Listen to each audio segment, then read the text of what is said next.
Heal Me by Embracing Cedric on AO3. Chapter 5. There's Todoroki. Izuku had Shouto's friends before he saw them.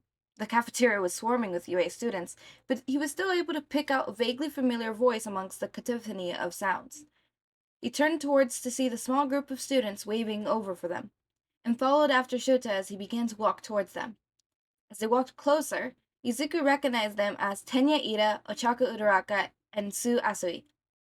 He had already known about their quirks and how each of them had performed at the sports festival, but when it came to their personalities, he had conflicting stories from both Shouto and Katsuki's accounts. Oh, he brought Recovery Girl's intern with him, Asu noted, giving Izuku a friendly wave, which he returned. It's Izuku Midoriya, correct? Iida stood up from his seat and held out a perfectly straight arm for him to shake. I'm Tenya Iida, Class 2A's representative. Izuku had been secretly excited to meet Iida, in particular. He'd been relieved when Sho and Katsuki updated him on the Stain incident and informed him that Iida was safe and receiving the support he needed. Katsuki had complained less and less about him over time. His grievances over Iida's strict professionality crafted him shift to quiet approval of his classroom progress. Izuku also found it interesting that Iida had been raised surrounded by the hero industries similar to Shouto, but his experience had been significantly more positive. It's nice to officially meet you, Izuku said with a smile as he shook the student's hand. I invited Midoriya to eat lunch with us, if that's okay with everyone, Shouta said, as the two joined the table. Of course, Iida assured. I'm a little surprised you reached out like that, Todoroki, Uraraka admitted. You're not normally so social. I bet he's hoping Midoriya has embarrassing stories about Bakugou, Asui guessed, as she held out her hand for Izuku to shake. I'm Asui, by the way. I'm Ochako Uraraka. Uraraka introduced herself, and Izuku shook her hand as well. And please tell us you have embarrassing stories about Bakugou. The guy's too perfect. There has to be something off.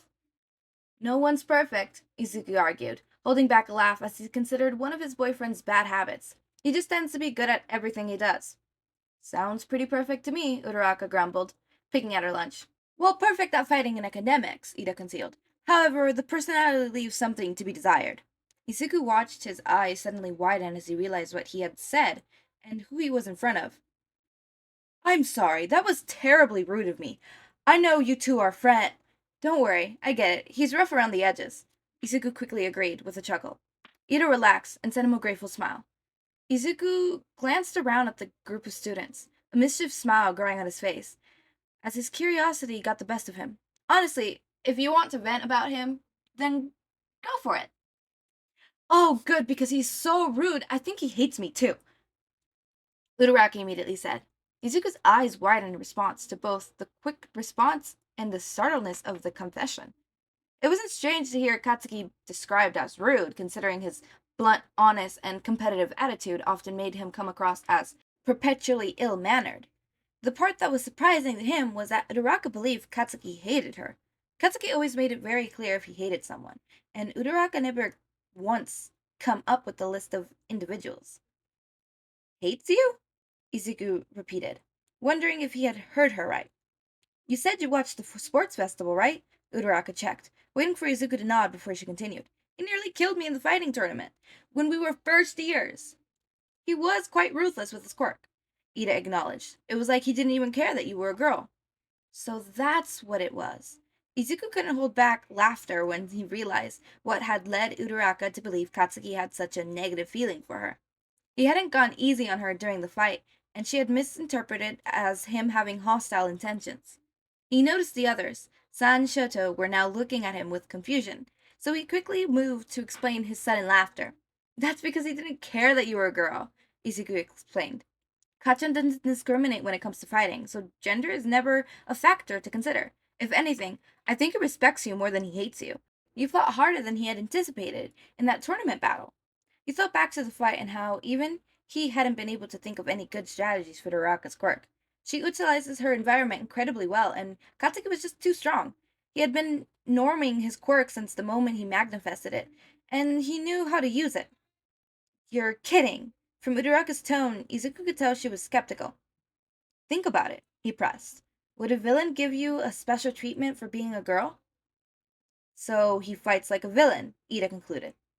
I don't think that's the point he's trying to make. Asui thankfully spoke before Izuku had to. He nodded towards her, grateful for the correction and the fact that at least one of them seemed to understand. Kacchan just sees you as someone who's training to be a hero, and he thinks heroes should be able to take on an opponent's full power, Izuku clarified. For him, not using full power is an insult. With that final comment, he sent a painful glare in the direction of Shouto, who had been silently eating his soba as he listened to the conversation. He swallowed his food and responded with an exaggerated mock offense, nudging Izuku's knee with his own under the table. Don't give me that look, Shouta told him. I've been doing better. Are you sure Bakugou doesn't hate me? Uraraka asked, raising her hand pressed against her cheeks. He calls me round-faced. That seems like an insult. To be fair, he doesn't really call anyone by their actual name, Asui reasoned, with one of her fingers pressed on his chin. Well, except Midoriya, apparently. Izuku decided not to share that her comment was far from truth. Katsuki used nicknames for nearly everyone, even Izuku. Often his were just a fondly spoken nerd, or very rarely he'd call Izuku Bunny, if they were alone because of Izuku's energetic nature. The first time he had ever been called Izuku instead of Midoriya was when they started dating. Sometimes his nickname could come across as insults, but for Katsuki, they were mostly just a method of remembering people. A nickname other than extra meant you've been logged in his head and had acknowledged you as someone worth remembering. The use of someone's actual name, be it the first or last, meant he decided you'd be an important person in his life. Izuku couldn't stop smiling the day that he heard Katsuki say Kirishima instead of Shitty during a phone call. He doesn't actually mean to insult you with it, Izuku defended, though he made a mental note to tell Katsuki to rethink some of the nicknames he was using. And he lets you call him Kacchan, Uraraka recalled, with amazement in her voice. She seemed to drop the discussion of fighting in favor of Izuku's choice of nicknames. That's such a cute thing to call him. You two must be such good friends. Izuku bit the inside of his cheek and nudged Shouto back with his own knee under the table when he heard a quiet chuckle escape the other boy. Katsuki wasn't the only one with possessive side to him. While Izuku was the more subtle one in the relationship, he still wasn't a fan of having to hide the fact that he and Katsuki were dating. Yeah, Izuku murmured, as Shouto strategically switched the conversation to something new. The best of friends. Oh hey, it's the healer intern. Where? Katsuki's head spun up on instinction at hearing the mention of Izuku. Thankfully, none of his friends had commented as they all had their attention drawn towards the table in the cafeteria.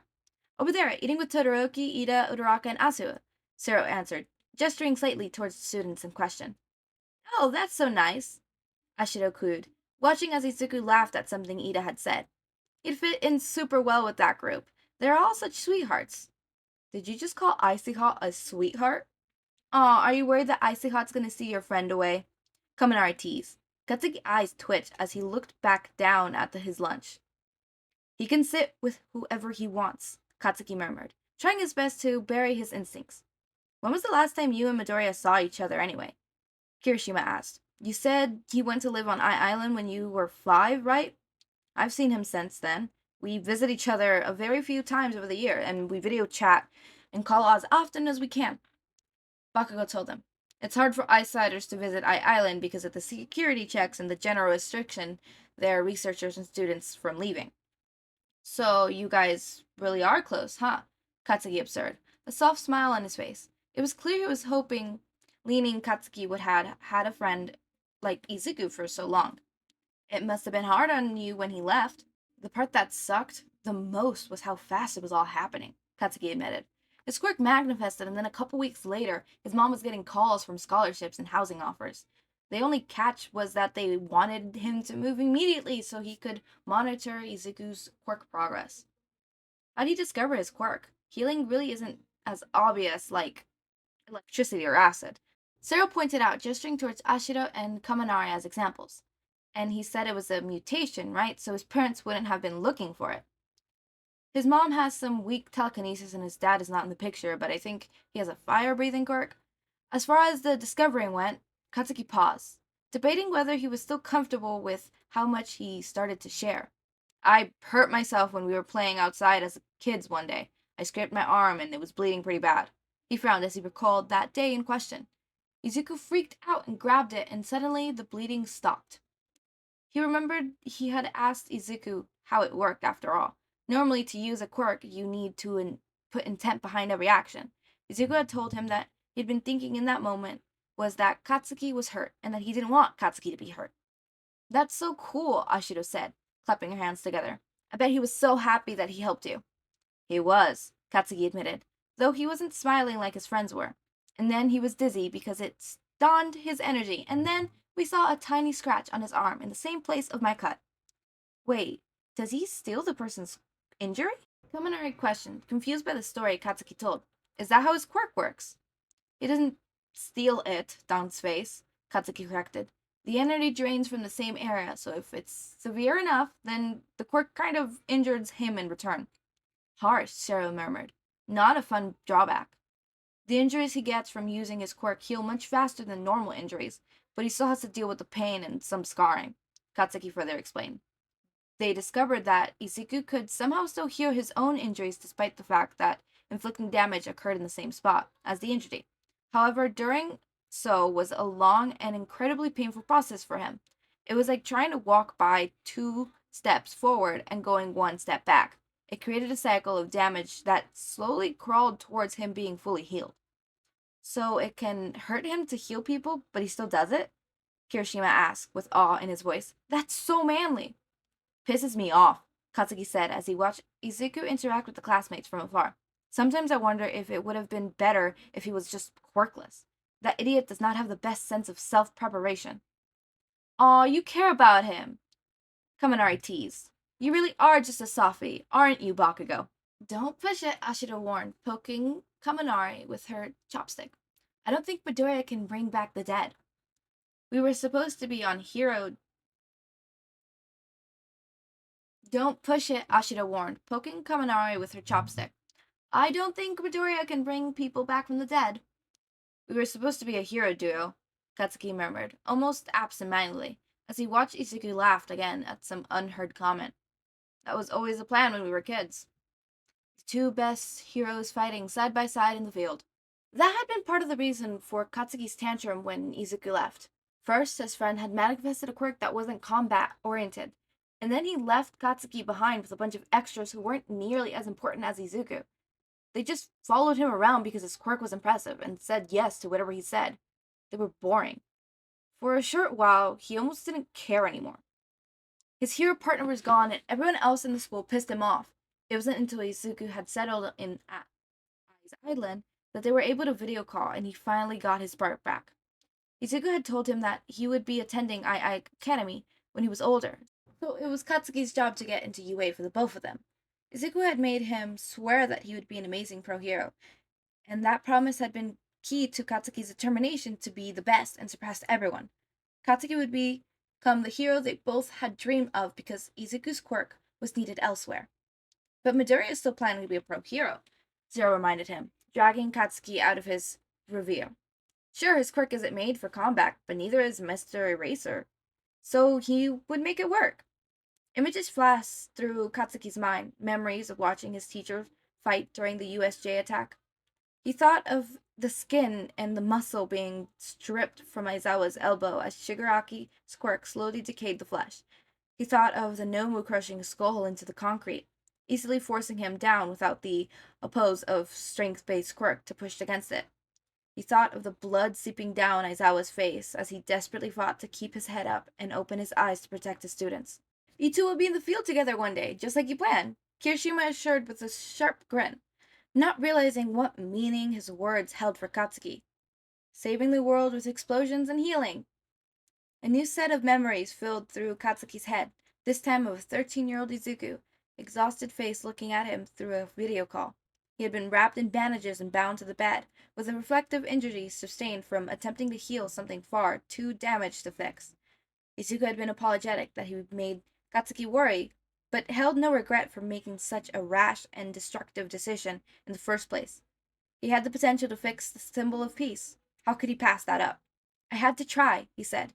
It would have been worth it, he claimed, when Katsuki shouted at him with tears in his eyes that he could have died. That was his reality.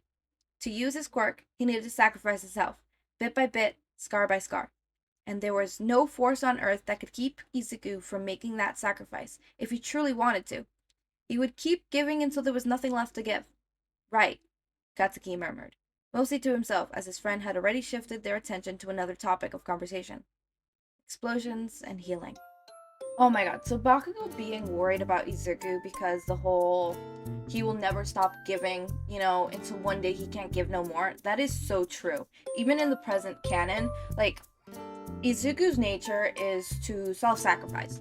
I'm not saying that is a good thing to have as a hero, because there is certain limits, like, you need to learn how to respect yourself, because there's no way, like, if you end up dying to a villain, like, imagine, like, yeah, sure, you died a hero, but if you lived, you could save so much more people. Like, you get me? Anyways, I love how Bakugou is worrying about that, because, yeah, he has a point. Nothing will stop Izuku from giving too much until there's nothing left to give. My best friend, who made my profile picture, is doing art commissions for just $10. If you're interested, contact them at Discord at Roji. That is RROJI. Always make sure to eat, sleep, drink water, take your meds, and have a wonderful day or night. Join our community server, link in the description, subscribe to see more content, and thank you so much for watching.